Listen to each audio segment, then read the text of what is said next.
first of all, let me just talk about the energies that I'm picking up here. And then we'll go a little bit into, the other cards that I drew out. First off, what I'm seeing here is I pre-shuffle the cards ahead of time. This is an idea of like this machine, okay? It's the Wheel of Fortune in the center of the spread. It's by all means a very, very good card. But I feel like in this context and in the context that we're dealing with for the month of May, this is kind of like that machine. And what it is that, it takes in inputs and then it spits out outputs. And I feel like for many of you, this is your contribution. Okay, you have a lot of skills to offer. You have a lot of like specialized knowledge and expertise and know-how. And many of you are great with problem solving, troubleshooting, supervisors or managers or people that are in charge of big accounts or large quantities of data or doing quality control. And this is your input, and you're putting in a lot of work. And you put it into this machine, and of course, it's going to bring about a lot of prosperity, right? So you're coming into it believing in the system, believing that if you work really, really hard, you're going to get where you need to be because the machine will reward you, right? And the greater the input, the greater the output. So you kind of come into the world or come into this work environment really believing in it. And then you kind of feed into it. But then along the way, you kind of encounter the opposite scenarios where people that don't have very much, they don't come with all the skills and all the expertise and all the educational background and all the life experiences or even the work experiences. They come in very, very subpar and just underwhelming. And they're also feeding into the machine. And they're also getting a lot of prosperity back at them. So is that really fair? I don't think that it is. And especially, in your predicament, I really don't feel that it is. And you don't feel that it's fair. But yet you're encountering situations in your work environment and in your professional life where people that have, an underwhelming amount of skills, they're being treated the same way that you are treated, where you spent many, many years cultivating and honing in on and perfecting your craft. And you're not, or you are getting the same level of recognition, and it just feels very unfair, unjust. I also feel many of you Taurian people on either side of the coin, okay? So many of you right now are in a really, really good career path. And I feel for many of you, you could be like 35 to like 45, okay, that age group. Quite successful, having a lot of people that you command. Everyone looks up to you to solve their problems. Some of you have like a large following. So that means you have a lot of people that are working under you and they're doing the dirty work for you. So you're commanding them and they're doing the dirty work for you. It doesn't, it's not all about like classism or anything like that, but it's just like stating that people trust you to take the lead and people are willing to follow you because they trust your judgment. So it's a really good position to be.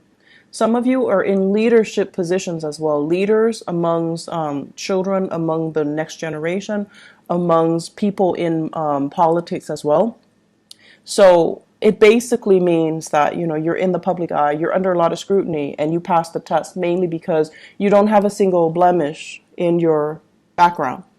And then as a result of that, I feel like you're also feeding into this, building up your professional life, building up your networks, building up your connection. And I feel like you're already at that apex.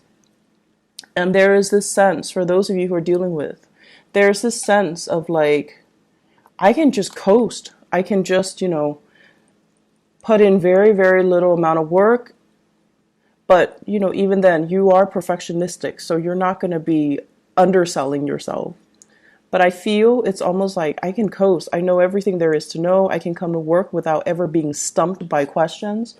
And so you feel almost as like, it gets to that point where it's like, What else is out there? Should I explore new horizons? I want to, but I might be stuck with a specific skill set that are not transferable to other industries. So, where can I go? Where can I apply my skills? Where can I go so that I don't have to start at the bottom of the totem pole, but rely on the skills that I already have under my belt and kind of expand upon it. Many of you are seriously thinking about a change in your geographical location. Where do I want to settle down?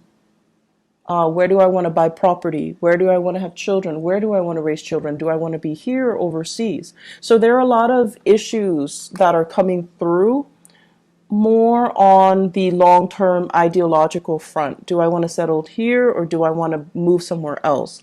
And I feel a lot of foreign energy, such as, with the Wheel of Fortune, this deals more on the global scale. Am I happy staying in this country or should I make a move elsewhere? And I also feel as well, all my skills or all of my work experience is in one country. Is it transferable or translatable into another work environment or into working in another country? So, for example, some of you might have a lot of schooling and a lot of educational background in one country. So, for example, you have even I want to say let's say an MBA in one country, or you have a doctorate degree in one country. And if you were to move, those degrees are not transferable. And so you find yourself kind of stuck, right? You don't want to start over, but at the same time, it's really difficult for you to make that move, that transition, when the degrees themselves are not recognized in the new country.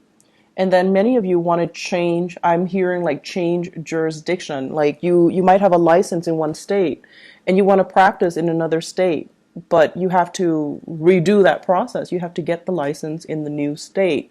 So all of these things are coming up for reexamination. And I see a lot of people in institutional roles, working in some type of either a federal agency or academic institutions, medical institutions, things that are accredited, things that require licensing, things that require it's not a walk in the park to get yourself in the door, to get your foot in the door. So if you were to leave it and start over, it can feel very daunting, and it can also feel like you have to start from scratch. But there are new opportunities that are coming in on the horizon right now, and I feel it's converging. It's it's coming in for you. And some of you, you might have an offer on the table to switch agency, to switch into a new position, to switch into something a little bit different. And I feel like you're definitely emotionally drawn to that decision, to that offer. But it might not pay as much as you're hoping. It might not pay what you feel would be enough to support your standard of living. So it's a big trade-off here, but I feel like you're looking for something new. The status quo is okay. It looks great. You have a lot of respect. People really love and admire you in the work environment. They admire your work ethics. But I do sense that you've been here a little bit too long, and you're just I'm growing roots. I'm gathering moss. And so shifting, changing gears, moving would be the ideal circumstance. And there's a sense of wanderlust, again, wanting something a little bit more exotic, wanting something a little bit different, okay? So that's coming into the picture. The rest of this spread, what it talks about overall is it deals heavily with, I keep seeing this for you guys as well. It's an environment where we really have to work together with other people. This is a card about collaboration, and this is deals heavily with exchanging in ideas, sharing our best practices, listening to other people, and finding mentors or finding teachers in very unlikely places. Okay, so it's sort of like learning by doing, and also the people that you manage, they actually might be the ones that have a lot to teach you. So whereas you're hoping to learn from your supervisors, your manager, your higher ups, but in fact, because of this collaborative card, it deals heavily with learning from unlikely sources. It's like messengers come in all shapes and forms. So you might have an underling that's, like an intern that's just starting out. You're managing his or her work, and they're teaching you a lot of things. They're the ones that are bringing new ideas into the picture.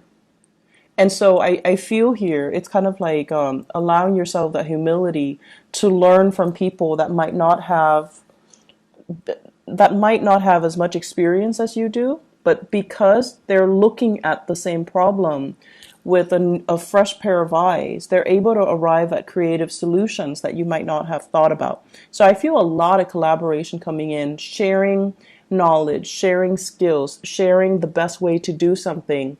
And I feel as if this process alone, it's sort of like it's a really good process overall.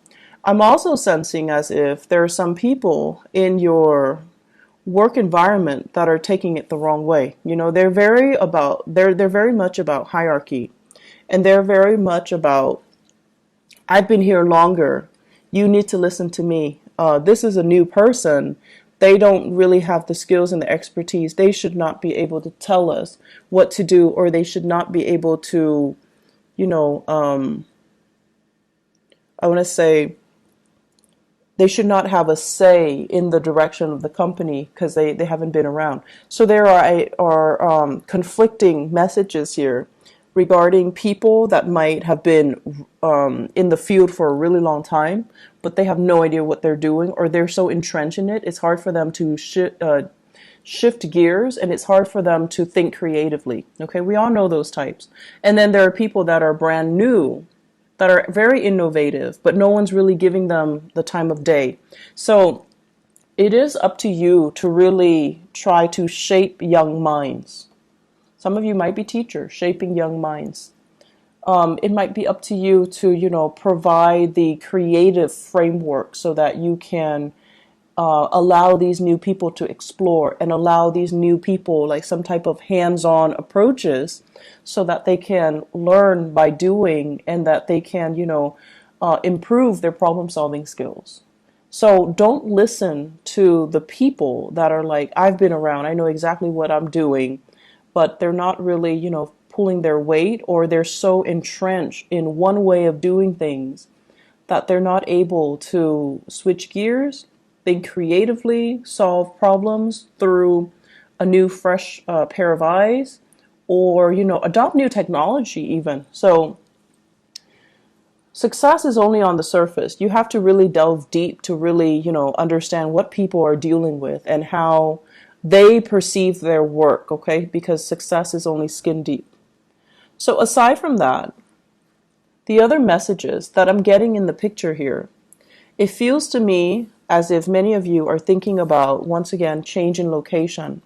And you might, want to stay in the same job, but really, really thinking about like saving up, planning, plotting to kind of leave the nest. Some of you might be living with parents, and the housing environment looks a little bit crowded. The work that's cut out, it's sort of like, I have a space, I don't have to pay rent, or I'm paying very minimal rent, and I'm not doing all the chores. The chores are divided between all the people in the household, possibly with family. And so it just feels as if it's very comfortable. It's like, it's not a lot of work because it's spread out across many people. But you're at a point where you do want to grow, and you do want to be able to be independent. So many of you are at this place is a catch-22.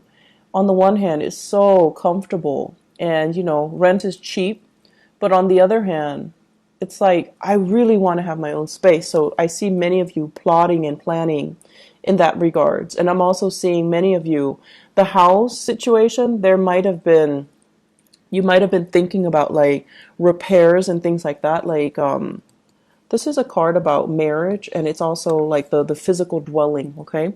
When it's in the reverse, I usually think of like putting a lot of money putting a lot of money into a relationship, putting a lot of money into housing repairs. And you might have come out since the beginning of the year, since January, fixing something, cleaning up something, cleaning up the gutters, cleaning up the drain, doing a lot of fixer-upper types of projects as it relates to this housing situation. And now you're like, is it really worth it? Can we just sell the house as is and then move on? But you're still biding your time, and everything that you do, you are taking very careful and methodical steps. So I feel like some of you are at that point where you're like, maybe we should just sell it, or maybe we should, change location and just rent somewhere else. Maybe we should change into another city. Maybe we should, leave the nest and create our own nest for those of you who are newlyweds or who are thinking, who are in significant relationships and you're thinking about having children. So that's an element coming in as well. Career looks really, really good. I feel like for many of you, you're very established in your career and you're watching this. And then for others, you're at a place that is very, very safe. Okay, so it's like a 10-year track, or it's like you have your foot in the door in some type of a career building position. So it could be like a governmental agency, it could be with the county, it has really good benefits and things like that. That's what I'm sensing. And if you stay there, you can shift very quickly into a management position. And then from there, you can go into a senior position. So I feel like your career is already set, but you're just like, I'm not sure if this is where I want to be, because life is still calling me. Foreign lands, foreign seas, foreign languages, foreign people, it's still exotic. So I feel many of you are at a point where you have something that's really good, but you're still not 100% content. There's still that pull, that wanderlust. Okay. I pulled out these 3 cards, and I wanted to see what your love life looks like. Mainly because this is so work and career and finance focused that I wanted to, specifically look at other areas of your life. So what I have here, first of all, is a water sign. So this is a Pisces, Cancer, Scorpio, Sun, Moon, or Rising. This is somebody who's very home-based, very home-oriented, okay? On the weekends, they don't want to go out with friends. They want to just stay home and cuddle and spend a lot of time with you. This is somebody that calls and checks up on you when you're at work. Not so much checking up, but, they check in on you. They're a little bit more, they need a lot of reassurance. They need a lot of time. They need a lot of attention.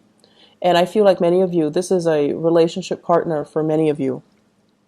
And I feel for many of you, this is somebody that you're married to. This is somebody that wants to settle down, that wants to that might ask you, do we want to have more children, or can we have more children?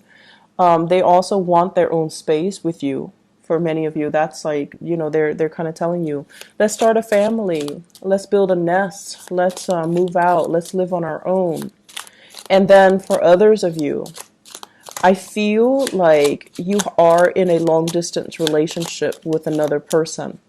And what I'm feeling here is distance, space, and things like that. I feel like a fire sign, Sagittarius, Aries, or Leo. Okay. And I have here the card of Leo. That's coming out very prominently. And I do have here this fire sign. So I feel like there might be a long distance relationship where it's I don't feel like it's new. I feel like it's been ongoing and it's kind of difficult to maintain, mainly because you're at this point where the person might be wanting to start a family. The person might be wanting to, settle down, have roots and things like that. And so once again, Aries, Sagittarius, or Leo. And it just feels as if there's a sense of longing. There's a sense of both of you mutually missing each other, really longing for each other to be nearby. And I feel like it's starting to be very difficult to come together, to reconvene, to connect. There might be time differences, You might be like, you might be on different time zones, in different areas, in different countries. And so it's nighttime where they are, daytime where you are, and you can't really Skype. You can't really connect. You can't really FaceTime. You can't really see each other. You can't really, share. And then there are days when, you've had like a really bad day and you want to call them and they're not there. So it just feels almost like timing is kind of working against you in this relationship. And you're watching the time kind of tick away. And so it's hard. Long distance relationships are hard, but I definitely feel the emotions are there. The longing, the love, the affection, the commitment is there. It's just getting, I feel like it's difficult for the other person more so than it is for you. You've got your career, your wealth, and your that you're building. The other person, they're okay. I mean, I don't feel they're financially in dire strait or anything, but I feel the longing and the missing and the, wanting to be together. That is taking its toll on them emotionally. And so it's a little bit challenging for the two of you to continue in the relationship because you don't really know, you don't have a vision of how the two of you are going to reconvene. You don't have a vision of how the two of you are going to come together and be, establish a family. Okay, so it's like you need to work this out in your current relationship. What I also have as well for those who are single people who are, out dating and things like that, I feel like there might have been a recent breakup here with the Four of Wands. A recent breakup. So it could be a fire sign, Sagittarius, Aries, Leo, a water sign, Pisces, Cancer, Scorpio, or even another earth sign, Taurus, Virgo, Capricorn. And what you're doing here is this is the end of conflict. So this is kind of like, you're out of my life. We're not fighting anymore. I'm no longer, like, you're getting over the relationship. Okay. And I feel for many of you, it was a significant relationship where you might have shared space with each other at one point. You might have shared housing. You might have lived together even at one point. I feel like somebody moved out and there is a sense of longing, missing somebody, but you're kind of like, I'm kind of over it. I'm not going to succumb to the temptation to reconnect and to reach out. For many of you, if you're dealing with a water sign, Pisces, Cancer, Scorpio, they are reaching out to you. They're reaching out. And there's an apology that I'm feeling here. And you're kind of turning the other way. And it's kind of like signaling to me the end of conflict. No more fighting, no more internal struggle, no more external struggle. And taking new opportunities, okay? Singles, it's a really good time for you to make the most of your birthday time. Birthday time is what we call like the solar return, when you have a lot of luck and prosperity on your side. So you want to make the most of it and, tell yourself out with the old, in with the new, so that you can invite new energies into your life, okay? It's going to be a really, really good month. I feel many of you are getting over breakups. And I see many of you are kind of like trying to solidify a relationship as well. You still are trying to figure out the direction, like what's going to happen? How are we going to come together? So it's still not there yet, but I feel like it can get there. Just give it a little bit more time, okay?